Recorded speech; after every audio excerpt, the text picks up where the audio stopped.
Hello everyone, myself Mrs. Prabhyotkar, Assistant Professor of Mathematics at Dayanand महिला महाविद्यालय कुरुक्षेत्र। आज हम स्टार्ट करेंगे कैलकुलस की बुक का चैप्टर नंबर 4 की थर्ड एक्सरसाइज। इससे पहले हमने जो दो एक्सरसाइज की थी, फर्स्ट एक्सरसाइज में हमने किया था asymptotes parallel to X axis and Y axis और ऑब्लिक असिम्प्टोट के बारे में भी हमने पढ़ा था। बट जो हमने सेकेंड एक्सरसाइज की थी उसमें हमने oblique asymptotes in case of algebraic curves निकालने सीखे थे। अब जो थर्ड एक्सरसाइज है इसमें दिया हुआ है alternative method of finding asymptotes of algebraic curve. Alternative method दिया हुआ है कि अगर हमें असिम्प्टोट अलजेब्राइक कर्व का निकालना हो तो कैसे निकाल सकते हैं। तो हम प्रेफर वैसे सभी स्टूडेंट्स यही करें कि अगर आपके पास कोई भी कर्व दे रखी है और उसके ऊपर आपको अलजेब्राइक असिम्प्टोट निकालना हो तो आप जैसे पिछले वाले मेथड में करते थे उसी मेथड से ट्राई करने की कोशिश करना, मगर हम ये वाला मेथड भी एक बार सीख लेंगे। हम दोनों मेथड से इस क्वेश्चन को ट्राई करेंगे। Example number 1, find all the asymptotes of the curve. इस कर्व के सारे असिम्प्टोट्स निकालने हैं। सबसे पहले असिम्प्टोट पैरेलल टू अगर x एक्सिस निकालने हो तो हम x की हाईएस्ट पावर देखते हैं। x की हाईएस्ट पावर है 2, उसका कोफिशिएंट है y, यानी कि उसको 0 पुट कर देंगे तो y इज इक्वल टू 0 जो है वो असिम्प्टोट आ गया है पैरेलल टू x एक्सिस। उसके बाद जब हमें असिम्प्टोट पैरेलल टू y एक्सिस निकालना तो y की हाईएस्ट पावर देखेंगे। y की हाईएस्ट पावर है 2, वहां से कोफिशिएंट -x और यहाँ से 1 यानी -x + 1 आ रहा है, उसको 0 के इक्वल पुट करेंगे तो x इज इक्वल टू 1 आ जाएगा। यानी कि असिम्प्टोट पैरेलल टू y एक्सिस आया है x इज इक्वल टू 1 और असिम्प्टोट पैरेलल टू x एक्सिस आया था y इज इक्वल टू 0। उसके बाद जब हम ये कर लेंगे फिर हम निकालेंगे ऑब्लिक असिम्प्टोट। ये जो मेथड हम कर रहे हैं ये पिछली एक्सरसाइज जो हमने 4.2 में मेथड किया था उसी मेथड से इस क्वेश्चन को सॉल्व कर रहे हैं। तो इसमें हम क्या करते हैं उस मेथड के अकॉर्डिंग सबसे पहले हम देखेंगे कि हाईएस्ट डिग्री वाली टर्म कौन सी है, वो 3 डिग्री वाली, क्योंकि अगर हम इन दोनों की पावर को कंबाइन करें तो 3 आ रही है, इन दोनों की पावर मिलकर 3 आ रही है। तो 5 3m वाली दो टर्म्स हैं, उनमें x को 1 और y को m पुट करेंगे तो आएगा m माइनस एम स्केयर। तो 5 3m आ गया m माइनस एम स्केयर। फिर 2 डिग्री वाली टर्म, वो 2 डिग्री वाली टर्म ये दोनों है x y plus y square, इसमें भी x को 1 और y को m पुट करेंगे तो आएगा m प्लस एम स्केयर। तो 5 2m आ गया हमारा m plus m square. Next 1 degree वाली जो टर्म है वो 2 है x माइनस वाई, इसमें x को 1 और y को जब m पुट करेंगे तो आएगा ये 1 माइनस एम। तो यहाँ लिख दिया 1 माइनस एम। अब जब हम हाईएस्ट डिग्री वाली टर्म को 0 पुट करेंगे m माइनस एम क्योंकि वहां से m की दो वैल्यूज जो आ रही हैं वो आ रही हैं 0 एंड 1। दोनों अलग अलग वैल्यूज हैं, अलग अलग वैल्यूज के लिए हमें c निकालने का फॉर्मूला पता है। जो हाईएस्ट डेरिवेटिव है उसका फर्स्ट डेरिवेटिव उसको डिनोमिनेटर में रखेंगे, फिर 1 डिग्री कम जो है वो वाला जो टर्म है 5 2m उसको ऊपर रखेंगे और माइनस का साइन आ जाएगा। यहाँ से m की वैल्यू जो 1 पुट करेंगे तो यहाँ पर c की वैल्यू आ गई 2। अब जब हम m को 0 पुट करेंगे हमारे पास इक्वेशन क्या होती है y is equal to m x plus c, और हमें पता है कि m हमारा क्या है 0। तो अगर y is equal to m x plus c में m को हम 0 पुट कर दें तो हमारा आंसर क्या रह जाएगा, c रह जाएगा, यानी कि y इज इक्वल टू सी। और आपको इससे पहले वाली वीडियो में भी बताया था कि जो y इज इक्वल टू सी है वो क्या रिप्रेजेंट करेगा, y इज इक्वल टू कोई भी कॉन्स्टेंट नंबर अगर हम लें तो वो असिम्प्टोट पैरेलल टू x एक्सिस होंगे, और हमने असिम्प्टोट पैरेलल टू x एक्सिस जो है वो हमने ऑलरेडी निकाल लिया था तो वो एक ही आ गया, यानी कि यहाँ से कोई नया असिम्प्टोट m इज इक्वल टू 0 के लिए कोई नया असिम्प्टोट नहीं मिलेगा। तो सिर्फ m इज इक्वल टू 1 के लिए असिम्प्टोट मिला, वो हमारे पास value y is equal to m x plus c में हमने पुट करी, y is equal to x plus 2 हमारा असिम्प्टोट आ गया। इससे पहले हमने जो दो असिम्प्टोट्स निकाले थे वो थे y is equal to 0 and x is equal to 1। तो हमारे पास टोटल इस केस में 3 असिम्प्टोट्स आए हैं। अब जो अल्टरनेट मेथड है वो कैसे करना है, जो आपके पास अल्टरनेट मेथड है उसमें जो भी आपके पास अलजेब्राइक कर्व दे रखी होगी उसमें आपने फैक्टर्स बनाने की ट्राई करनी है। जैसे जो हमारे पास ये इक्वेशन दे रखी है, इस इक्वेशन के अगर हम फैक्टर बनाना चाहें हमने क्या किया, लेफ्ट हैंड साइड पे जो दो टर्म्स है इन दोनों में से एक्स वाई को कॉमन निकाल दिया, क्या रह गया एक्स माइनस वाई, वो एक तरफ, और बाकी जितनी भी टर्म्स है उनको राइट हैंड साइड पे ले गए।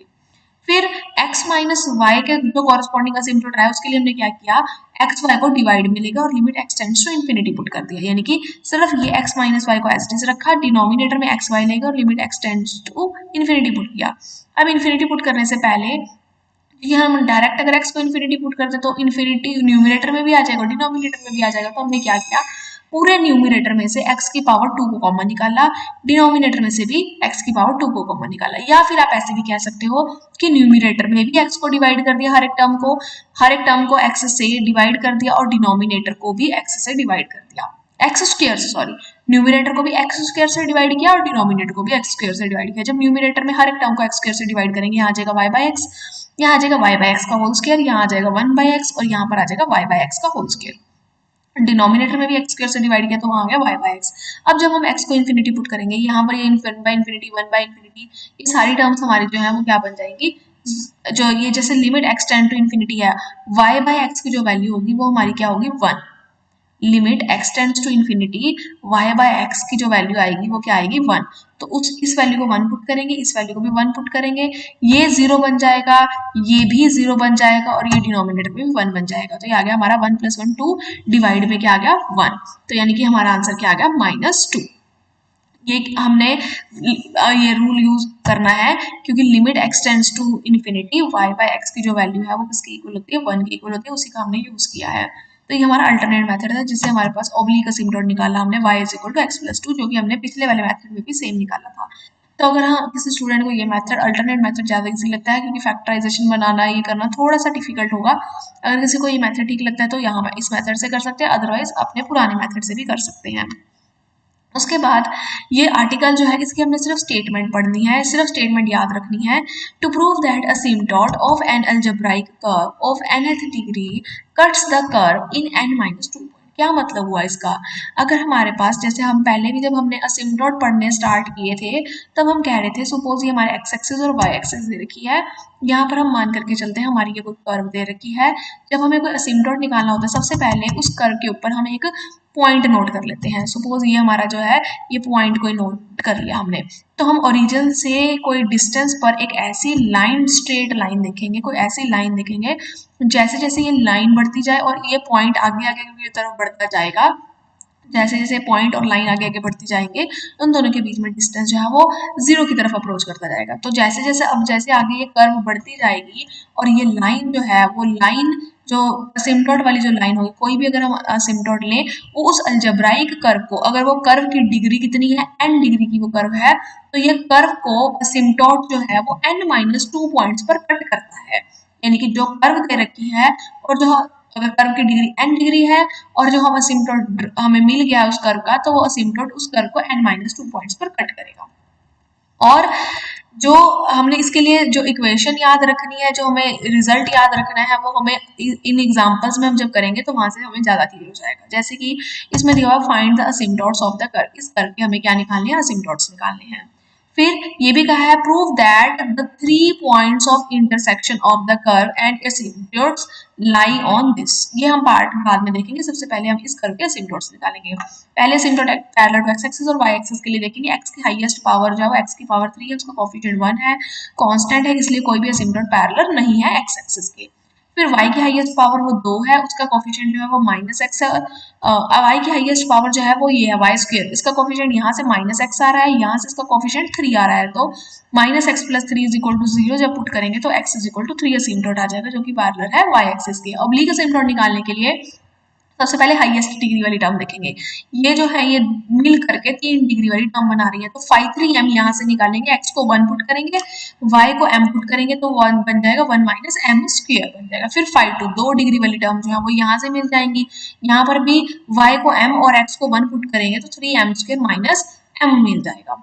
फिर हमें पता है हाईएस्ट डिग्री वाली जो टर्म है उसको 0 पुट करेंगे तो m की वैल्यू 1 और -1 आ जाएगी, दोनों वैल्यूज अलग अलग हैं। m की वैल्यू 1 के लिए c की वैल्यू जब निकालनी होगी तो फाई 3 का एक बार डेरिवेटिव करके डिनोमिनेटर में रख देंगे और फाई 2 न्यूमरेटर में रखकर माइनस का साइन लगा देंगे, वहां से c की वैल्यू मिल जाएगी। सिमिलरली y = फिर mx + c में यहाँ पर वैल्यूज पुट कर देंगे, एक असिम्प्टोट आ गया। फिर जब दूसरा असिम्प्टोट निकालना है यानी कि m = -1 के लिए, उसके लिए भी यही फॉर्मूला लगाते हुए हम c की वैल्यू फाइंड आउट करेंगे। तो हमारे पास यहाँ से भी y = mx + c में जो पुट करेंगे तो ये हमारा दूसरा असिम्प्टोट आ जाता है। तो हमारे पास जो टोटल असिम्प्टोट है वो 3 आए, एक तो आया था x - 3, एक असिम्प्टोट आया x - y + 1, एक असिम्प्टोट आया x + y + 2। जब आप असिम्प्टोट्स निकाल चुके होंगे तो आपने ये हमारा अभी तक सिर्फ पहला पार्ट हुआ कि हमने असिम्प्टोट्स निकाल लिए हैं। अब हम उसने कहा है कि prove that the 3 points of intersection of curve and asymptote lie on this. सबसे पहले तो हमें ये प्रूव करना है कि जो ये असिम्प्टोट वाली इक्वेशन आएगी उस कर्व को 3 पॉइंट्स पर कट करेगी, और जब 3 पॉइंट्स पर कट करेगी वो जो 3 पॉइंट्स ऑफ इंटरसेक्शन होंगे वो मिल करके ये इक्वेशन बनाएंगे 7x - 3y + 6 = 0। तो सबसे पहले हम क्या करेंगे, जो हमें असिम्प्टोट्स मिल चुके हैं हम उन असिम्प्टोट्स की जॉइंट इक्वेशन लिखेंगे। जॉइंट इक्वेशन का मतलब है ये तीनों इक्वेशंस मिल करके क्या इक्वेशन बना रही हैं, तो प्रोडक्ट करेंगे x - 3 × x + y x plus y plus two into x plus minus y plus one, तीनों इक्वेशंस का प्रोडक्ट कर दिया और राइट हैंड साइड जीरो के इक्वल आ गई। जब हमने इन तीनों का प्रोडक्ट सॉल्व किया तो हमारे पास ये आ गया है। जब आपके पास जो भी जॉइंट इक्वेशन मिलती है उसको आपने एफ एन से डिनोट करना है। ये सबने याद रखना है कि जो भी इक्वेशन असिम्प्टोट्स की बनती है, जो जॉइंट इक्वेशन बनती है, उसको हम किससे डिनोट करते हैं? एफ एन से डिनोट करते हैं। यानी ये जॉइंट इक्वेशन आ गई असिम्प्टोट की। अब जो ये इक्वेशन है और जो उस गिवन इक्वेशन थी जो हमें स्टेटमेंट दे रखी थी, इन दोनों को अगर हम आपस में माइनस करें, असिम्प्टोट की जो इक्वेशन है उसमें से जो गिवन इक्वेशन दे रखी है, जो कर्व दे रखी है, उसको जब हम माइनस करेंगे तो हमारे पास एक्स क्यूब कैंसिल हो जाएगा, एक्स वाई स्क्वायर कैंसिल हो जाएगा, एक्स वाई भी कैंसिल, 3y स्क्वायर भी कैंसिल हो जाएगा, तो सिर्फ रह जाएगा 7x minus 3y plus 6 is equal to 0। और हमें यही प्रूव करके दिखाना था कि जब वो कट करेंगे, असिम्प्टोट और कर्व जब कट करेंगे, जो 3 पॉइंट्स ऑफ इंटरसेक्शन आएंगे वो इस कर्व पे लाई करेंगे। पहले तो ये आ गया है, अब हमें चेक करना है कि वो पॉइंट्स 3 आए हैं या कितने आए हैं। तो सबसे पहले number of points of intersection of asymptote and जो कर्व होते हैं उसको निकालने का फॉर्मूला होता है n into n minus two, कि कितने कॉमन पॉइंट्स आ रहे हैं, इंटरसेक्शन के पॉइंट्स कौन कौन से आ रहे हैं असिम्प्टोट और कर्व के, उसका फॉर्मूला होता है n into n minus two. अब n क्या होता है? जो इक्वेशन दे रखी है उसकी डिग्री, जो इक्वेशन हम हाईएस्ट डिग्री उसकी कितनी है, जो इक्वेशन ये दे रखी है 3 डिग्री इक्वेशन है, तो यानी n की वैल्यू आपकी 3 बनती है। तो आप n को इसमें 3 पुट कर दोगे, 3 इंटू 3 माइनस टू 1 बन जाएगा, तो 3 आ गया आंसर। और जो हमारे पास इक्वेशन नंबर 1 है, इक्वेशन नंबर 1 सिर्फ हमारी इतनी है, x cube minus x y square plus 3y square minus x y, सिर्फ इतनी इक्वेशन दे रखी है। उसमें हमने ये टर्म और ये टर्म ऐड और सब्ट्रैक्ट करके लिख दी है। क्यों हमने लिखी है? हम इस इक्वेशन को इस फॉर्म में लेकर के आना चाहते हैं। जितनी भी आपके पास लास्ट में इक्वेशन आप लिखोगे वो इसी फॉर्म में लिखोगे, एफ एन और एफ एन माइनस टू में। एफ एन आपको बताया था जो हमारी जॉइंट इक्वेशन बन जाती है असिम्प्टोट की, वो ये है, वो एफ एन है। जो बाकी बचा हुआ है जो अभी हमने निकाला था वो ये रहा, एफ एन माइनस टू बोलते हैं इसको। यानी कि अगर आपको कभी भी स्टेटमेंट में दे रखा हो कि f n plus f n minus two is equal to 0 दे रखा है, इसका मतलब जो ये एफ एन होगा आपका, जो पहले वाला पार्ट होगा, वो आपकी इक्वेशन दे रखी होगी असिम्प्टोट की। और जो ये एफ एन माइनस टू होगा, अभी मैंने आपको बताया था ये एफ एन माइनस टू जो है वो किसको रिप्रेजेंट करता है? इसका मतलब होता है कि जब कर्व और असिम्प्टोट आपस में एक दूसरे को कट करेंगे, जो हमारे पास नई इक्वेशन मिलेगी, जो नई हमारे पास लाइन आएगी, ये जो कर्व आएगी, वो हमारी ये होगी 7x minus 3y plus 6 is equal to 0। तो यानी कि जब आपके पास f n plus f n minus two is equal to 0 दे रखा हो, इसका मतलब है आपको एफ एन देने का मतलब है कि ये एफ एन का मतलब तो बन गया, वो आपको असिम्प्टोट दे रखा है कि इक्वेशन, जॉइंट इक्वेशन असिम्प्टोट की दे रखी है। और जो ये एफ एन माइनस टू है, इसका मतलब जो कर्व और असिम्प्टोट कट करेंगे आपस में, तो वो जो नई कर्व या नई इक्वेशन मिलेगी वो आपको एफ एन माइनस टू से मिल जाएगी। तो ये हमारा ये वाला क्वेश्चन जो है वो खत्म हो जाता है। नेक्स्ट एग्जांपल नंबर हम 3 करेंगे, find the equation of hyperbola. अब हमें हाइपरबोला की इक्वेशन निकालनी है, having this and this as its asymptotes. Asymptotes की दोनों इक्वेशन दे रखी है और जो वो हाइपरबोला होगा वो पास किससे करेगा? ओरिजिन से पास करेगा। सबसे पहले जब भी आपने प्लस 1 प्लस 2 की छोटी क्लासेस में हाइपरबोला की इक्वेशन पढ़ी थी, तो आपको पता है हाइपरबोला 2 डिग्री का होता है। पैराबोला की इक्वेशन भी 2 डिग्री की होती है, हाइपरबोला की इक्वेशन भी 2 डिग्री की होती है। तो हमें यहाँ से ये पता लग गया कि जो n की वैल्यू होती है, जो हम कहते हैं हाईएस्ट डिग्री कितनी है उस इक्वेशन की, हाइपरबोला के केस में n की वैल्यू हमारे पास कितनी होती है? 2। और अभी हमने कहा था हम एक इक्वेशन लिखते हैं, जब भी हम क्वेश्चन स्टार्ट करेंगे या एंड करेंगे उसमें ये क्वेश्चन, इस स्टेटमेंट का हम यूज करेंगे, f n plus f n minus two is equal to 0। तो हमें पता है कि जब भी हमें इक्वेशन फाइंड आउट करनी है, इक्वेशन को हम क्या लिखेंगे? F n plus f n minus two. N कितना है? 2। तो f two n minus two में जब 2 पुट करेंगे तो एफ 0 आ जाएगा। ये किसके इक्वल आ गया? 0 के इक्वल आ गया। अब हमें ये क्या दे रखा है? ये हमें दे रखी है इक्वेशन ऑफ असिम्प्टोट। तो हमें पता है जब हम जॉइंट इक्वेशन लिखना चाहते हैं उसको हम एफ एन से डिनोट करते हैं, यानी अब एन की जगह 2 है तो एफ 2 से डिनोट करेंगे। हमारा एफ 2 क्या आ गया? Joint equation of asymptote which is x plus y minus 1 into x minus y plus 2 plus f naught. देखो जैसे एफ 2 है, इसका मतलब जो भी वो कर्व या इक्वेशन होगी वो 2 डिग्री की होगी। F1 का मतलब वो 1 डिग्री की होगी। F नॉट का मतलब उसमें कोई डिग्री नहीं है, यानी वो कांस्टेंट नंबर होगा। यानी कि जो हमारा F नॉट है वो हमारा क्या बन गया है? Constant number. तो जो हमारी पूरी इक्वेशन बनती है, हमने कहा था जो भी हमारी पूरी कर्व की इक्वेशन होगी वो ये बनती है, क्योंकि हमने पिछले क्वेश्चन में भी यही देखा था कि जो हमने कर्व की इक्वेशन थी वो कर्व की इक्वेशन हमारी ये थी। जो हमारी गिवन स्टेटमेंट में कर्व दे रखी थी वो सिर्फ इतना पार्ट दे रखा था, बट हमने उसमें ये ऐड और सब्ट्रैक्ट करके हम ये कह सकते हैं कि ये जो पूरी की पूरी इक्वेशन है ये हमारी कर्व की ही इक्वेशन है। ये जब ये सारे आपस में कैंसिल हो जाएंगे, रह तो इतना ही पार्ट जाएगा, x cube minus x y square plus 3y² minus x y, यानी जो पूरी इक्वेशन है f n plus f n minus 2 ये कर्व जो हमें स्टेटमेंट में कर्व हम दे रखी हो या निकालना चाहते हैं उसको रिप्रेजेंट करती है। उसमें से एफ एन असिम्प्टोट को रिप्रेजेंट करता है, एफ एन माइनस 2 जिस पॉइंट पर असिम्प्टोट और कर्व आपस में कट करेंगे उनके लिए जो इक्वेशन मिलेगी वो उसको रिप्रेजेंट करते हैं। तो अगर हमें पूरी इक्वेशन हाइपरबोला की, हाइपरबोला या कर्व कोई भी हमें निकालनी हो तो उसकी जो पूरी इक्वेशन बनती है वो f n plus f n minus 2 से बनती है। अब हाइपरबोला इसलिए एन को हमने 2 पुट कर दिया, f two plus f naught आ गया। एफ टू का मतलब असिम्प्टोट्स वाली कर्व होती है, वो हमें असिम्प्टोट्स यहाँ से दे रखे थे तो एफ टू हमने लिख दिया। एफ नॉट का मतलब कि उसमें कोई डिग्री नहीं होगी, जीरो कांस्टेंट नंबर होगा, यानी कि तो हमने सी निकालना है। अब ये दे रखा था यानी ये हमारी पूरी इक्वेशन हाइपरबोला की बन चुकी है, इसमें से हमें सी फाइंड आउट करना है। उसने कहा था जो भी हमारा हाइपरबोला होगा वो ओरिजिन से पास करेगा। ओरिजिन से पास करने का मतलब ओरिजिन के पॉइंट होते हैं 0 0, यानी कि वो 0 0 पुट करके उसको सेटिस्फाई करेगा। तो अगर हम इसमें x और y को 0 0 पुट कर दें, जैसे हम x और y को 0 पुट करेंगे यहाँ से -1 × 2 -2 बच जाएगा, -2 + c = 0, तो c की वैल्यू आ गई 2। c की वैल्यू यहाँ पर पुट कर देंगे, ये हमारी इक्वेशन आ गई हाइपरबोला की। यहाँ पर c की वैल्यू जैसे 2 पुट करेंगे तो हाइपरबोला की इक्वेशन आ गई। तो हमारा क्वेश्चन कंप्लीट हो गया। नेक्स्ट है फाइंड द क्यूबिक। उस क्यूबिक को फाइंड आउट करना है which has the same asymptote as the curve. उस क्यूबिक 3 डिग्री वाली इक्वेशन को, क्यूबिक का मतलब उस 3 डिग्री वाली इक्वेशन को हमें फाइंड आउट करना है जिसकी असिम्प्टोट इस इक्वेशन के असिम्प्टोट की तरह हो। सबसे पहले तो हम इस इक्वेशन में देखेंगे कि असिम्प्टोट होंगे कौन से। आपको इतना पता लग रहा है कि जो पहली दूसरी तीसरी चौथी 4 टर्म्स जो दे रखी है वो 3 डिग्री की दे रखी है, फिर 1 डिग्री की 1 डिग्री की और ये कांस्टेंट नंबर दे रखा है। इसका मतलब क्या हुआ, जब भी हमें पता है कि जो भी हमें कर्व दे रखी होगी, जैसे ही हम कर्व की बात करेंगे हमारे माइंड में एकदम से आएगा कर्व की जो इक्वेशन होती है वो क्या बनती है, f n plus f n minus 2 बनता है। तो इस इक्वेशन में से जो हमें कर्व दे रखी है इसमें से हमें देखना है कि एफ एन क्या है और एफ एन माइनस 2 क्या है, और वहां से हमें देखना है कि ये एन भी कितना होगा, क्योंकि एन तो हम एक जर्नल के लिए यूज कर रहे हैं, हमें एन भी देखना होगा और एफ एन माइनस 2 भी देखना होगा। तो पता लग रहा है ये 3 डिग्री वाली टर्म है, यानी ये F3 होगा, जो बाकी रह गया वो F1 होगा।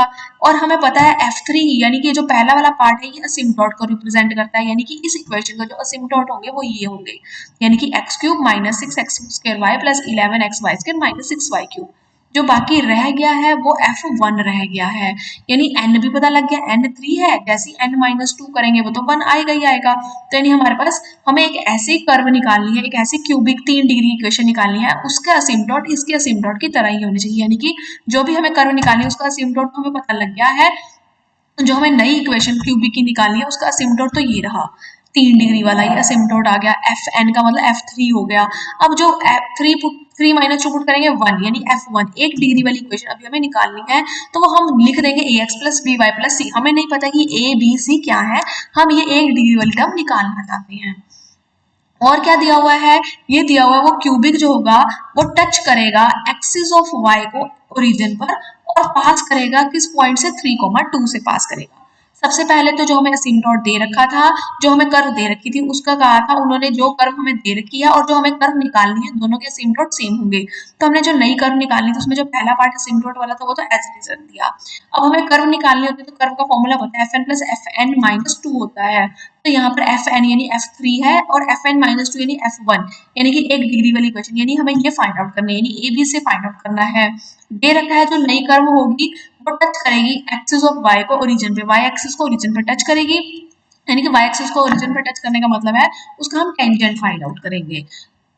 तो और ये ओरिजिन और पास किससे करेगी, पास करेगी 0.32 से। सबसे पहले जब वो कह रहा है कि वो पास करेगी ओरिजिन से, क्योंकि उसने कहा y एक्सिस को टच करेगी ओरिजिन पे, यानी कि वो ओरिजिन से पास करेगी।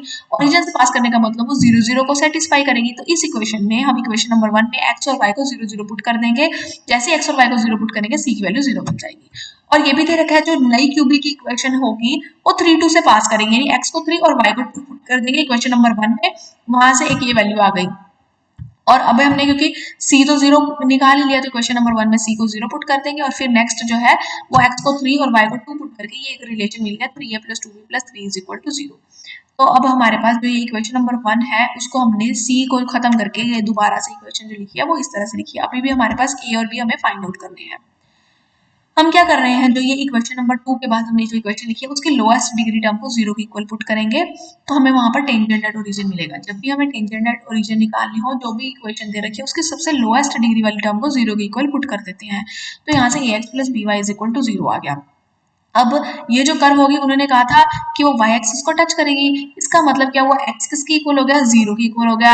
x को जब हम x इज इक्वल टू 0 का मतलब क्या हुआ, अब आपने क्या करना है, इसमें जो x इज इक्वल टू 0, ये दोनों इक्वेशन बन गई, ax plus b y is equal to 0 और x इज इक्वल टू 0, इनको कंपेयर करना है।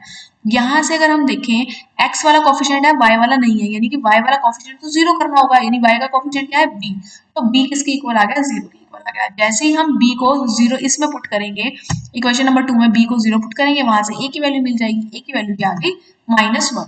तो a b c तीन, a c पहले हमें मिल चुका था 0, b हमें मिल गया 0 और a की वैल्यू आ गई -1। वो इक्वेशन नंबर 2 के बाद जो ये इक्वेशन दे रही है इसमें पुट कर देंगे, ये हमारी क्यूबी की इक्वेशन बन जाती है।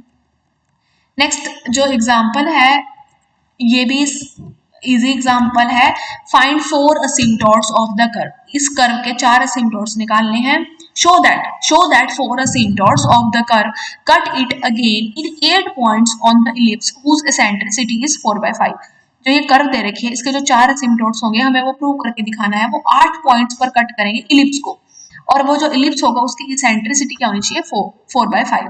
तो हमें जो भी इक्वेशन है, वो गिवन इक्वेशन जो होगी, हमें पता है जो ये कर्व दे रखी है, क्योंकि इसमें 4 डिग्री वाली टर्म हाईएस्ट दे रखी है, यानी कि f n plus f n minus 2 में जो एन है वो हमारा कितना बनेगा, 4 बनेगा। तो F4 प्लस F2 बन गया। अब F4 क्या होगा, जो 4 डिग्री वाली टर्म होती है वो F4 होता है, तो 4 डिग्री वाली टर्म्स तो ये है, यानी ये हमारा F4 बन गया। जो बाकी रह गया वो सारा हमारा क्या बन गया, F2 बन गया। तो F4 लिख दिया, यानी जो Fn होता है वो असिम्पटोट को रिप्रेजेंट करता है। तो यहाँ से ये सारे असिम्पटोट्स आ रहे हैं, यानी x is equal to 0, y is equal to 0, x is equal to y, x is equal to -y, ये सारे के सारे असिम्पटोट्स बन गए हैं। और हमें पता है कि अगर हमें number of points of intersection of curve और असिम्पटोट निकालने हैं तो करते हैं n into n minus 2, n 4 है, 4 इंटू 4 माइनस 2 करके 8 आ गया। तो हमें पता लग गया कि वो जो भी जिस भी कर्व पे कट करेगा उसको कितने पॉइंट्स पर कट करेगा, 8 पॉइंट्स पर कट करेगा। अब 8 पॉइंट्स पे तो कट कर गया, ठीक है। अब हमें देखना है कि वो जो भी इलिप्स है उसकी एसेंट्रिसिटी कितनी होनी चाहिए, 4/5। अब जो हमें F2 वाली इक्वेशन थी, हमने क्या कहा था, F2 क्या रिप्रेजेंट करेगा, हमने कहा था जो ये पूरी इक्वेशन होती है, ये तो कर्व की इक्वेशन बनती है जो दी हुई है, तो उसमें से अकेला F4 है वो असिम्पटोट बनता है। जो F2 है उसका मतलब जब वो असिम्पटोट और कर्व ने आपस में कट किया एक दूसरे को, तो एक नई कर्व बनी होगी, वो हमें F2 बनी है। तो जो नई कर्व बनी है ना, वो इलिप्स है, वो हम देखेंगे और उसकी एसेंट्री 4/5 है, वो भी हम चेक करेंगे। तो हमने F2 देखा, F2 क्या था, 25y square plus 9x square minus 144, इसको लिख दिया 9x स्क्वायर प्लस 25y square is equal to 144, 144 को डिवाइड में ले आए और 9 जो है वो डिनोमिनेटर में चला गया, तो ये बन गया x square by a square plus y square by b square is equal to 1 वाली फॉर्म बन गई, जिसमें हमारा a स्क्वायर क्या बन गया, 144/9, b स्क्वायर क्या बन गया, 144/25, यानी ये इक्वेशन इलिप्स की होती है, यानी ये इक्वेशन इलिप्स की बन गई, यानी F2 हमारा इलिप्स को रिप्रेजेंट कर गया, हमारा ठीक हो गया। अब हमें इसेंट्रिसिटी भी निकालनी है। सबसे पहले यहाँ से a और b की वैल्यू फाइंड आउट करेंगे। a की वैल्यू आ जाएगी 12/3, b की वैल्यू आ जाएगी 12/5। और इसेंट्रिसिटी निकालने का फॉर्मूला होता है b square is equal to a square into 1 minus e square. तो b square is equal to a square into 1 minus e square में सारी वैल्यू सब्स्टिट्यूट करके वहां से हम इसेंट्रिसिटी फाइंड आउट की, वो हमारी आ गई 4/5। तो हमारा क्वेश्चन कंप्लीट हो गया। हमने ये भी प्रूव करके दिखा दिया कि जो असिम्पटोट होंगे इस कर्व के, वो इलिप्स को 8 पॉइंट्स में कट करेंगे, इलिप्स बनेगा वो भी हमने देख लिया, और उसकी इसेंट्रिसिटी 4/5 होगी, वो भी हमने देख लिया। तो इस एक्सरसाइज के आपने 4.3 एक्सरसाइज के सारे क्वेश्चंस ट्राई करने हैं, वो इसी सिम्पटोट्स वाले ऑब्लिक सिम्पटोट वाले मेथड्स पर ही बेस्ड हैं। तो ये आप क्वेश्चंस ट्राई करोगे। Thank you.